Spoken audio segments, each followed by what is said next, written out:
right, well, the story of the day has been rain, rain, rain, rain. Lots of it out there. And normally we say rain go away, or rain, rain, Yeah. whatever. We kind of need it this time, though, just a little But bit. we're ending summer on a wet note, unofficially. I know summer's not over, and I'm not saying I want to end summer. Yeah. Okay, let's get that clear.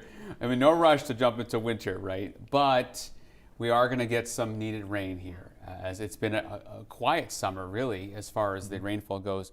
But this is, I don't want to say it's doom and gloom. I mean, it could be a lot worse, but temperature and dew point are almost the same. So we got condensation going on in the atmosphere, and you got fog, low clouds, the blanket on top of us. That's what's happening now at 59.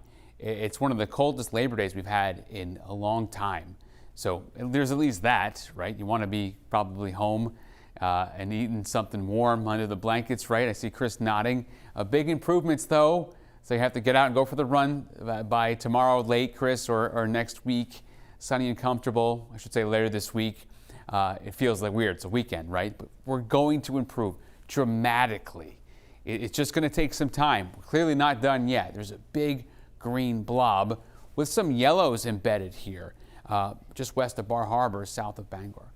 And that's where the rain is heaviest. Okay, you notice here, it's not being trimmed back too much. Western mountains not seeing rain, but we are definitely seeing rain. Now, where it is incredibly worse than it is here is down south of Portland, 135 miles, if let's do a straight line. And that is in Rhode Island, Connecticut, major flooding going on, flash flood warnings. Now, I will say there's some improvement. I-95 has reopened. I just saw that. If you go to my Twitter page, I'm updating the severe weather going on in southern New England. So if you go there to my Twitter handle, you can see those updates continuing. Chris has also, I believe, been putting that out there.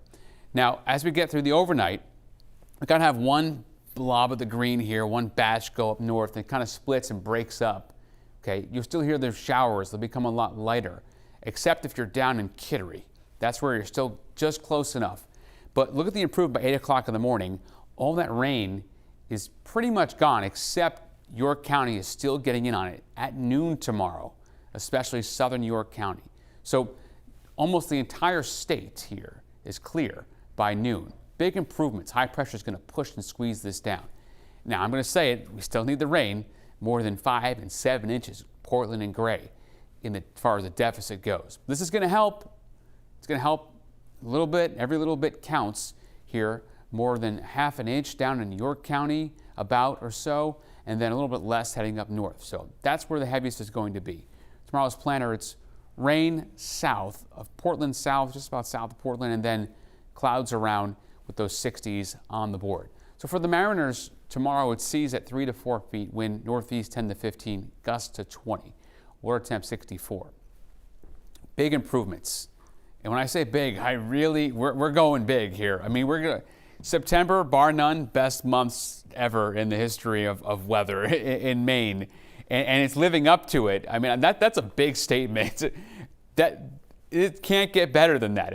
I'm convinced that, okay, obviously inland it's going to be a bit warmer, but I mean, we're not complaining because in a few months I'll be begging for 80. I'll be on my hands and knees begging for 80. So I'm not complaining. There won't obviously, here's the best part about it is humidity is not going to be a factor. Right.